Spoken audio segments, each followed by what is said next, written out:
Thumbnail देखकर आपको थोड़ा शॉकिंग लग रहा होगा कि मैंने ऐसा क्यों लिखा, लेकिन सच्चाई यही है दोस्तों। जरा सोचिए कितने ऐसे केसों में आपने देखा है कि आरोपी को फांसी या उम्र कैद की सजा हुई हो।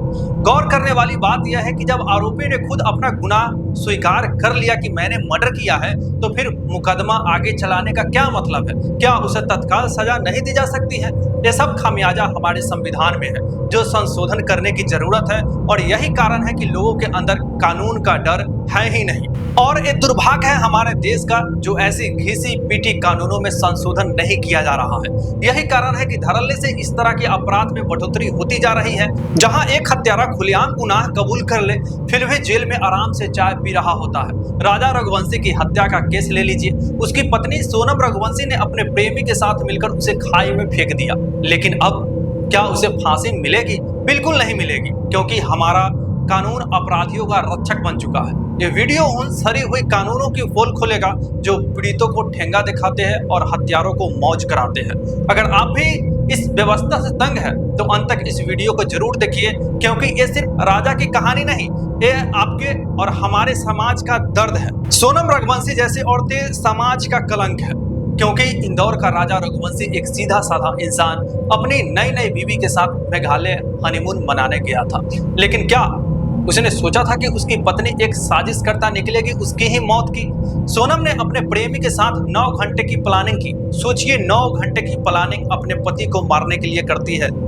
राजा को बेरहमी से मारा गया और लाश को खाई में फेंक दिया गया, और फिर गाजीपुर भाग गई जैसे कुछ उसे पता ही ना हो। और उसने अपने गुनाह कबूल कर ली। लेकिन क्या हुआ? क्या उसे तुरंत फांसी की फंदा मिलेगा? नहीं मिलेगा। वो जेल में बैठेगी और शायद कुछ दिन बाद बाहर घूम रही होगी। ये है हमारा कानून। अब बात करते हैं उस सिस्टम की जो अपराधियों को सजा नहीं सैर करवाता है। एनसीआरबी के आंकड़े चीख चीख कर कहता है कि भारत में हर साल 28,000 से ज्यादा हत्याएं होती है, लेकिन फांसी सिर्फ 0.1% केसों में होती है। बाकी हत्यारे क्या करते हैं? जेल में मुफ्त का खाना खाते हैं और 14 से 20 साल बाद बाहर आकर फिर अपराध ही करते हैं। निर्भया केस में 8 साल लगे 4 हत्यारों को फांसी देने में, क्यों? धनंजय चटर्जी को 14 साल बाद फांसी मिली, आखिर क्यों? और सोनम रघुवंशी, इसका केस भी सालों खींचेगा और शायद इसे हल्की सजा मिले, क्यों? क्योंकि हमारा कानून रेयरेस्ट ऑफ रेयर की आड़ में हत्यारों को बचाता है। और सबसे बेशर्म की बात है, अगर कोई हत्यारा गुनाह कबूल भी कर ले, तब भी सालों तक सवाल पूछा जाता है, सबूत कहाँ है, गवाह कहाँ है?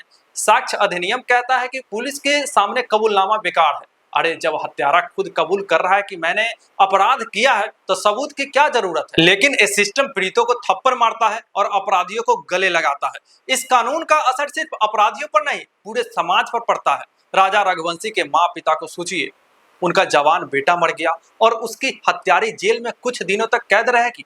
क्या ये न्याय है? ये परिवार सालों तक कोर्ट के चक्कर काटेगा, पैसे बर्बाद करेगा और अंत में शायद सोनम 10 से 15 साल के बाद बाहर आ जाएगी। ये सिस्टम पीड़ितों के जख्मों पर नमक नहीं छिड़कता है, और समाज जब देखता है कि हत्यारा बेखौफ घूम रहा है, तो कानून से भरोसा टूट जाता है। यही वजह है कि लोग सड़कों पर उतरकर लिंचिंग करने लगते हैं, क्योंकि उन्हें लगता है कि कोर्ट तो हत्यारों को छोड़ देगा कुछ हल्का फुल्का सजा दे करके। एनसीआरबी कहता है कि 2022 में हत्या के 28,000 केस हुए, लेकिन सिर्फ 30% दोषियों को ही सजा मिली। बाकी 70% आजाद घूम रहे हैं और नए नए अपराध कर रहे हैं। और सबसे बेशर्म की बात, इस सिस्टम अपराधियों का हौसला बढ़ाता है। सोनम जैसे औरतें इसलिए बेखौफ है क्योंकि उन्हें पता है कि कानून उनका कुछ नहीं बिगाड़ेगा।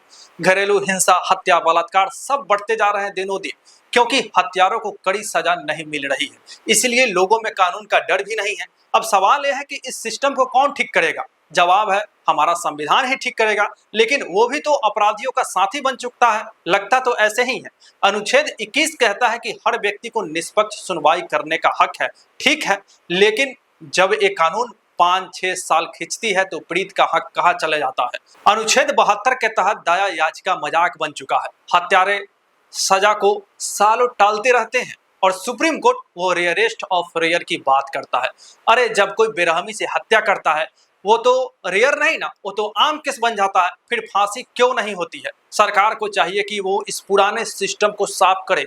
दया याचिका के लिए 6 महीने से ज्यादा समय न दे, वरना उसे खारिज करे। केशवानंद भारती केस में कोर्ट ने कहा कि संविधान की मूल संरचना नहीं बदली जा सकती, लेकिन सजा को तेज और कठोर करना तो संरचना नहीं बदलता ना।